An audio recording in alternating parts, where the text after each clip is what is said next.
माताओं बहनों, आप सबसे आगे हो। मैं कहता हूं आप लोग सबसे आगे। तो अपने बच्चों को डीएम जज बना दो, और तुम लोग अगर चाहो तो सुल्ताना डाकू बना दो। वो कैसे? तो अब आप लोग गौर करेंगे। थोड़े दृष्टांत के माध्यम से मैं बताना चाहता हूं वो कैसे। अगर तुम चाहो तो अपने बेटा को जज कलेक्टर बना दो, और तुम चाहो तो डाकू सुल्ताना बना दो। माता बहनों, जरा गौर करना है। कथा सुनने से कोई फायदा नहीं है जब तक तुमने अपने हृदय में ग्रहण नहीं की। भगवान बुद्ध बाबा साहब के विचारों पर अगर आपने कदम ना बढ़ाया तो कथा सुनने से तुम्हें कोई लाभ नहीं है।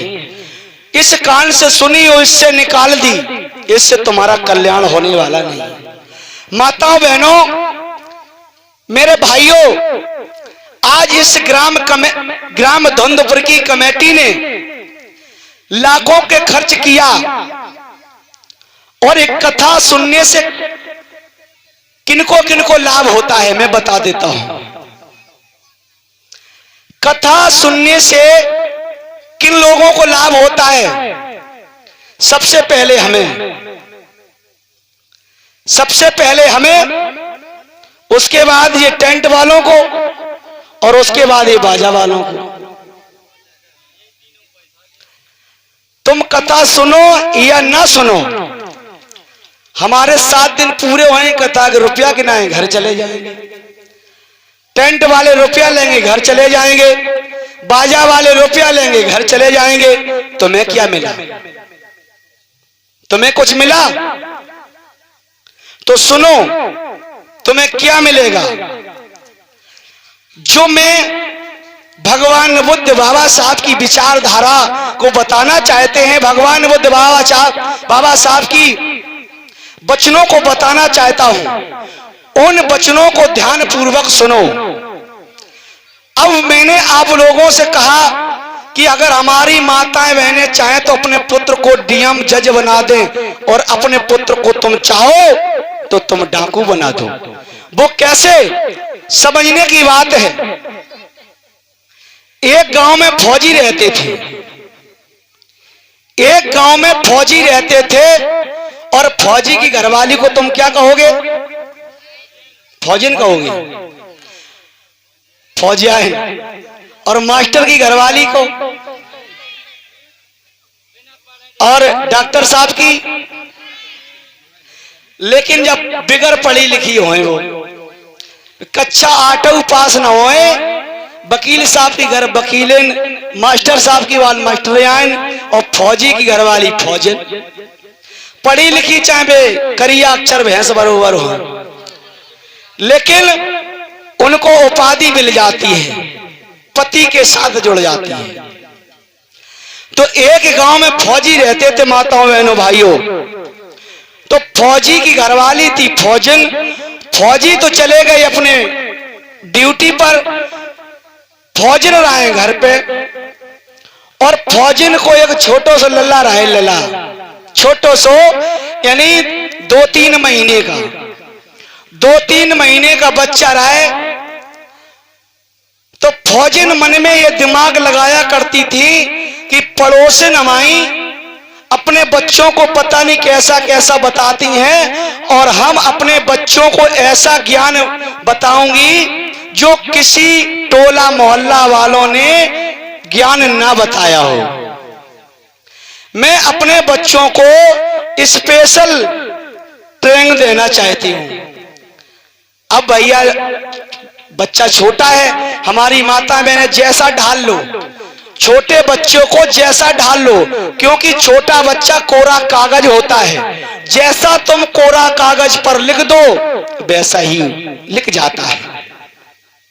छोटा रहा बच्चा को जब भोजन गोदी में लिए करें, वो खिलामे करे, तो लल्ला से कहें कि लल्ला मेरे लाल, मेरे बेटा, देखो लल्ला तुम्हें जब पेशाब लगे करे तुम्हें जब पेशाब लगे करे तो तुम लाला हमसे जा कह दियो करे कि मम्मी हम गाना गए हैं। अब भैया छोटो सुराए बालक, धीरे धीरे वो बड़ो भाव, और जब लला को लगे पेशाब सोई कहने लगे मम्मी गाना गए।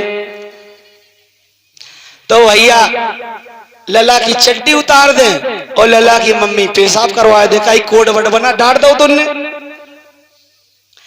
ऐसे होते होते हुए काफी समय बीत गया। एक दिन फौजी गए आए, फौजी घर पे गए आए और मोहल्ला में रहा है शादी। तो फौजी ने अपने पति से बोली कि स्वामी, बोले हाँ, कि पड़ोस में शादी है ना, तो ऐसो करो कि हम ढोलक बजाए आए। बोले चलो कोई बात नहीं, अगर तुम ढोलक बजाना है, गाना गाना है तो तुम चली जाओ। और बोली फौजी ने बोली कि ऐसो है स्वामी कि जो छोटो से बालक है इसे तुम घर पे लेटाना। बोले ठीक है, जाओ तुम ढोलक बजा जाओ। मेरी बहनाओं जरा गौर करना, वे तो चली गई ढोलक बजाए बेग लाए। अब उन्हें पति को, उनके पति फौजी को क्या मालूम है कि लला को कौन सा कोट वड़ डाल गई वे। अब लला को लगी सुसु और लला को लगी सुसु, सोई लला कान लगो पापा गाना गए। उसी समय फौजी कहने लग रहे गाना गए, गाना गए। गाना का तुझे बहुत शौक है, अबे तेरी मम्मी गाने गाने के लिए गई थी, साथ में चला जाता। बेचारो छोटो रहा है बालक, फिर लेट गो। अब थोड़ी देर बाद फिर लगी भाई पेशाब, सही कहने लगो पापा हम गाना गए। अरे चुप, गाना गए, गाना गए। इतना शौक था तो मम्मी के साथ क्यों नहीं गया था। अब भैया, जब भैया छोटो से बालक पेशाब कितनी देर रोके वो, 2-4 बार उसने कहा।